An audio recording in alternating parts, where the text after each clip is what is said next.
ഈ പേര് ഭയങ്കര ശരിക്കും പറഞ്ഞാല് പ്രേമതയോ? പ്രിയമത. അത് എല്ലാരും ആരെങ്കിലും പറഞ്ഞിട്ടുണ്ടോ ഈ സ്കൂളിലൊക്കെ പഠിക്കുമ്പോൾ എന്റെ ആ ഒരു സ്കൂളിൽ ഏജ് ഗ്രൂപ്പിലുള്ള ഉണ്ടായിരുന്നില്ല പിള്ളേർക്ക് അങ്ങനെ ഒരു പേരുണ്ടാവില്ലല്ലോ. പ്രിയമത. എനിക്ക് അല്ലാണ്ട് എനിക്ക് വേറെ ഒന്ന് രണ്ട് പ്രിയമതകൾ ഇപ്പൊ അറിയാം. ഞാനിങ്ങനെ ഈ വിഷമമായിട്ടോ എന്റെ പേരുള്ള വേറെ രണ്ടുപേരുണ്ടെന്ന് പറഞ്ഞപ്പോ. പക്ഷെ കുറെ ആൾക്കാരുണ്ടാവും, പക്ഷെ എനിക്ക് അറിയുന്ന വേറെ രണ്ട് പ്രിയമതകളേ ഉള്ളൂ. പക്ഷെ അത് റീസെന്റ് ആയിട്ടാണ് പരിചയപ്പെട്ടത്. പക്ഷെ എന്റെ സ്കൂളിലും കോളേജിലൊന്നും എനിക്ക് അറിയണ്ടായിരുന്നില്ല അപ്പൊ വേറൊരു പ്രിയമത. പക്ഷെ എങ്ങനെയായിരുന്നു കൊച്ചിലേക്ക് ഇഷ്ടമായിരുന്നു ഈ ഒരു പേര്? എനിക്ക് ആക്ച്വലി ഭയങ്കര ഇഷ്ടമായിരുന്നു. അതെ, കാരണം കുട്ടികൾക്ക് ആ ഒരു ഏജ് ഒക്കെ ഉള്ള പിള്ളേർക്കൊക്കെ ഇടുന്ന പേരല്ല. എനിക്ക് ആക്ച്വലി LKG UKG എന്റെ സ്പെല്ലിംഗ് പഠിക്കാൻ കുറച്ച് ബുദ്ധിമുട്ടുണ്ടായിരുന്നു. എനിക്ക് ഓർമ്മയുണ്ട്, ഞാൻ കുറെ തവണ എഴുതി സ്വന്തം പേര് ഇമ്പോസിഷൻ എഴുതി പഠിക്കേണ്ട ഒരു അവസ്ഥ ഉണ്ടായിരുന്നു. പ്രിയംവദ കൃഷ്ണൻ, ആണല്ലേ, നൂർജഹാൻ. അതെ, 4 വയസ്സുള്ള കൊച്ചു എങ്ങനെ എഴുതാനാ? അയ്യോ ഭയങ്കര ബുദ്ധിമുട്ടായിരുന്നു. പക്ഷെ എനിക്ക് എന്തോ എനിക്ക് ഇഷ്ടമാണ്. ഞാൻ ചോദിക്കട്ടെ, ഇപ്പൊ ഈ പൃഥ്വിരാജിനൊക്കെ നമ്മള് ചെറുപ്പം മുതലേ മൂവീസിലൊക്കെ പ്രിയമത കണ്ട് പിന്നെ ആള്. അപ്പം അങ്ങനെ ഒരാളുടെ നായികയായിട്ടെന്നൊക്കെ മൂവിയിൽ വരുന്ന സമയത്ത് നമ്മൾ അങ്ങനെ അങ്ങനെ ചിന്തിച്ചു ആഗ്രഹിക്കും കൂടിയില്ല. കാരണം നടക്കോ നടക്കില്ല നമുക്കറിയില്ലല്ലോ. അപ്പം എങ്ങനെയാ മാനിഫെസ്റ്റ് ചെയ്യാറുണ്ടോ ലൈഫിൽ? മാനിഫെസ്റ്റേഷനിൽ നല്ലോണം ബിലീവ് ചെയ്യാറുണ്ട്. അല്ലെങ്കിൽ സിനിമ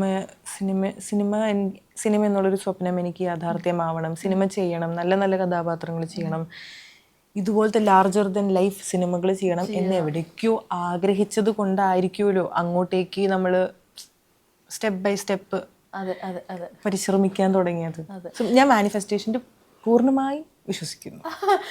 മാനിഫെസ്റ്റേഷനിൽ വിശ്വസിക്കും. എങ്ങനെ 11 ഒക്കെ ആകുമ്പോഴത്തേക്കാണോ?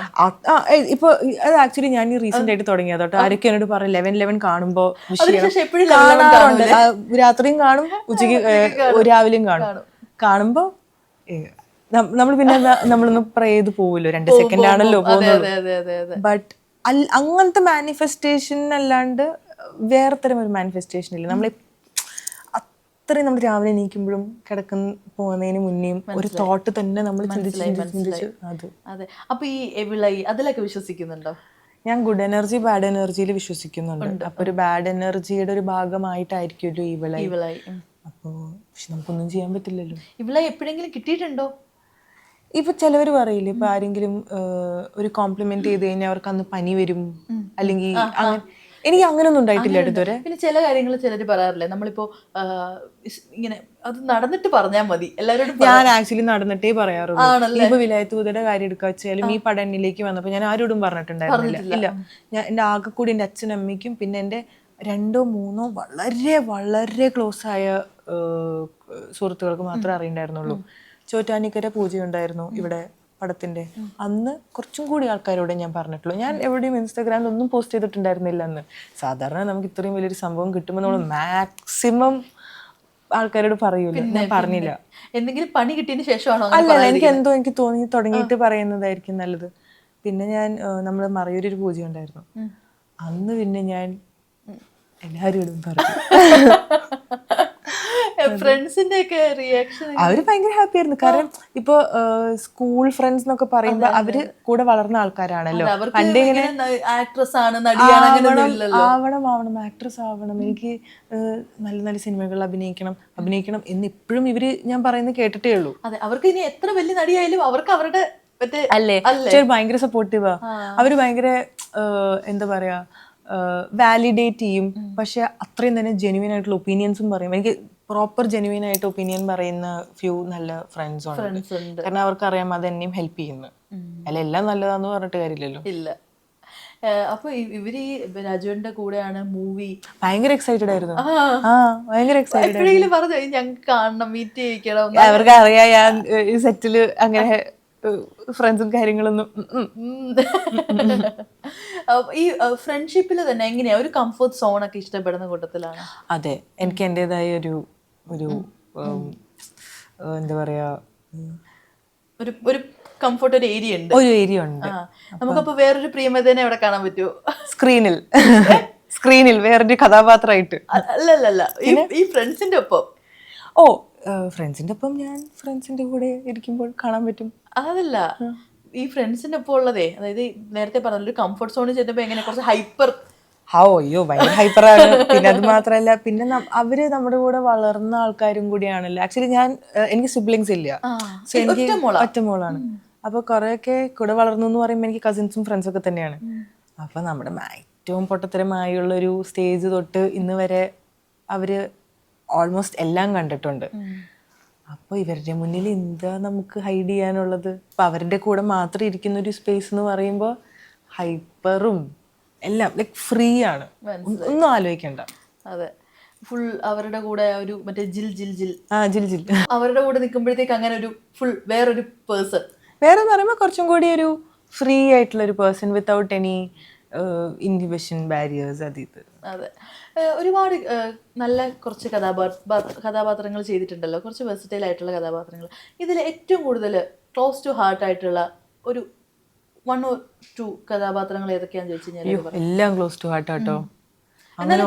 ക്ലോസ് ടു ഹാർട്ട് ഞാൻ ഉദ്ദേശിച്ചത് പ്രിയമതയ്ക്ക് പ്രിയമതയായിട്ട് റിലേറ്റബിൾ ആയിട്ട് തോന്നിയിട്ടുള്ള ഏതെങ്കിലും ഉണ്ടോ? റിലേറ്റബിൾ ആയിട്ട് എനിക്ക് തോന്നുന്നു മേ ബി സംശയത്തിലൊരു ക്യാരക്ടറുണ്ട്. സംശയം എന്ന് പറഞ്ഞിട്ടൊരു സിനിമ ചെയ്തിട്ടുണ്ടായിരുന്നു.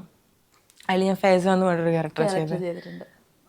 ഫേസയുടെ ചില ഡിസിഷൻസും ചില ചിന്തിക്കുന്ന രീതികളും ചെറുതായിട്ട് എനിക്ക് വേണമെങ്കിൽ പ്രിയമതയായിട്ട് ഞാൻ റിലേറ്റ് ചെയ്യാം. ഒരു ഘട്ടത്തിലൊരു മുറി എന്ന് പറഞ്ഞിട്ടൊരു ക്യാരക്ടർ സിനിമയിൽ ഞാൻ മധുമിയ ഓർ പാരിജാതം, ആ ക്യാരക്ടർ 2 പേരുണ്ട്. ആ ക്യാരക്ടറിൻ്റെയും ചില കാര്യങ്ങൾ, വളരെ മൈന്യൂട്ടായുള്ള ചില കാര്യങ്ങൾ എനിക്ക് വേണമെങ്കിൽ ചെറുതായിട്ട് റിലേറ്റബിൾ ആയിട്ട് തോന്നിയിട്ടുണ്ട്. ബാക്കി ഒരു ക്യാരക്ടർ എനിക്ക് റിലേറ്റബിൾ അല്ല, എക്സ്ട്രീംലി പോളാർ ഓപ്പോസിറ്റ്സ് ആണ്. മനസ്സിലായി. പ്രിയമത യൂഷ്വലി എങ്ങനെയാ ഒരു തീരുമാനമൊക്കെ എടുക്കുമ്പോഴത്തേക്ക് ഭയങ്കര ആലോചിച്ചിരുന്ന് അങ്ങനെ എടുക്കുന്ന ആണല്ലേ? മോസ്റ്റ് ഓഫ് ദ ഡിസിഷൻസ് ആലോചിച്ചെടുക്കുന്ന തീരുമാനങ്ങൾ. ആകെ കൂടി ഇപ്പൊ ഒരു സ്ഥലത്ത് ട്രാവൽ ചെയ്യാൻ പോയി കഴിഞ്ഞാൽ അവിടെ അധികം ആലോചിച്ച തീരുമാനങ്ങൾ എടുക്കുന്നില്ല. ഇന്നൊരു സ്ഥലത്ത് പോകാൻ തോന്നി പോയി. അങ്ങനെ പ്ലാൻ ചെയ്ത് കഴിഞ്ഞാൽ ട്രിപ്പ് നടക്കാല്ലേ? അങ്ങനെയല്ല, എനിക്കെന്തോ ചില ട്രിപ്സ് പ്ലാൻ ചെയ്തിട്ട് തന്നെ പോണം, ചില ട്രിപ്സ് പ്ലാൻ ചെയ്യാണ്ട് പോണം എന്നുള്ളൊരു. എങ്ങനെയാ ഒരുപാട് ട്രാവൽ ചെയ്യുന്ന കൂട്ടത്തിലാണോ? സോളോ ട്രാവൽസ് ആണോ? രണ്ടും പോവാറുണ്ട്. സോളോ പോവാറുണ്ട്, ഇപ്പൊ ഫാമിലി ആയിട്ടും പോവാറുണ്ട്, ഫ്രണ്ട്സ് ആയിട്ടും പോവാറുണ്ട്. എന്നിട്ട് ഇത്രയും ട്രാവലർ ആയിട്ടുള്ള ആള് മറയൂര് കണ്ടിട്ടില്ല എന്നല്ലേ? ഞാൻ ആലോചിച്ചത് എന്തായാലും മറയൂര് മാത്രം. ചിലപ്പോ നമ്മള് മുറ്റത്തെ മുല്ലയ്ക്ക് മണമില്ല എന്നൊക്കെ പറയില്ല, അടുത്തുള്ള സ്ഥലങ്ങൾ നമ്മൾ മറയൂര് കാണാനായിട്ട് അല്ലേ ഇതായിരിക്കും വിധിച്ചിട്ടുണ്ടായിരിക്കുന്നത് അല്ലെ? ഇതിലും വലുതായ ഒരു എക്സ്പീരിയൻസ് ഇല്ലല്ലോ, വേണ്ടല്ലോ. ആ ഒരു പ്ലേസ് ഒരുപാട് കണ്ടു. അപ്പൊ അവിടെ ഈ ക്യാമ്പ്സ് ഒക്കെ അറ്റൻഡ് ചെയ്ത സമയത്തും അവിടെ ഓരോ പേഴ്സൺ ബൈസ് പേഴ്സൺ ഓരോ ആളുകളെയൊക്കെ മീറ്റ് ചെയ്തല്ലോ. അവിടെ നിന്ന് കിട്ടിയ ഒരു ഏറ്റവും നല്ലൊരു അനുഭവം ഏതായിരിക്കും? അവിടെ നല്ല അനുഭവങ്ങൾ മാത്രമേ കിട്ടിയിട്ടുള്ളൂ. അയ്യോ, ഭയങ്കര അവിടെ നല്ല അനുഭവങ്ങൾ മാത്രമേ കിട്ടിയിട്ടുള്ളൂ കേട്ടോ. അവിടുത്തെ കുറേ ആൾക്കാരായിട്ട് അവരെല്ലാവരും ഭയങ്കര എക്സൈറ്റഡ് ആയിരുന്നു. അവരുടെ നാട്ടിലൊരു സിനിമ നമ്മൾ ഷൂട്ട് ചെയ്യുന്നു കാര്യങ്ങൾ. അപ്പോൾ പിന്നെ ചെറിയൊരു സ്ഥലമാണ്, എല്ലാവരും അറിയാം.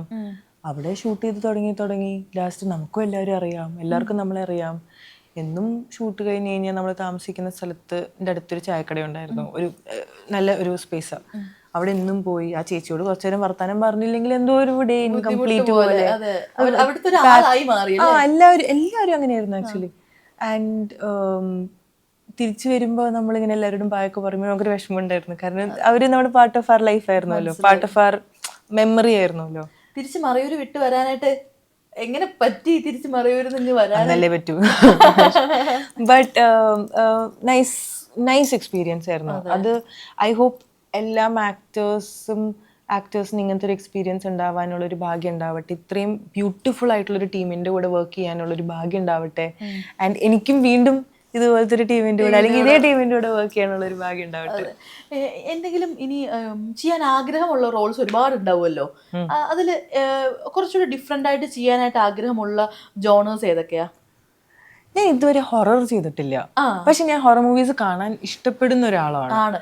അപ്പൊ എനിക്ക് ഈ ഹൊറർ മൂവീസ് കണ്ടിട്ടല്ലേ ഉള്ളൂ, ചെയ്തിട്ടില്ലല്ലോ. അപ്പൊ അത് ഷൂട്ടിംഗ് ടൈമിൽ എന്താണ് എങ്ങനെയാണെന്നൊക്കെ എനിക്ക് അറിയാനുള്ള ആഗ്രഹം. അതിന്റെ ഒരു പാട്ടാവണം. എങ്ങനെ യക്ഷിയാവാനാണോ ആഗ്രഹം അതോ? അതൊന്നല്ല, എന്തോ ആവാം. സൈക്കോളജിക്കൽ ഒരു ഹൊറർ മൂവി ആയിരിക്കാം, അല്ലെങ്കിൽ ഈ ഒരു മിത്തിക്കലായിരിക്കാം, അല്ലെങ്കിൽ വല്ല എന്തും. എനിക്ക് ആ ഒരു ജോണർ ഒന്ന് ട്രൈ ചെയ്യണമെന്നുണ്ട്.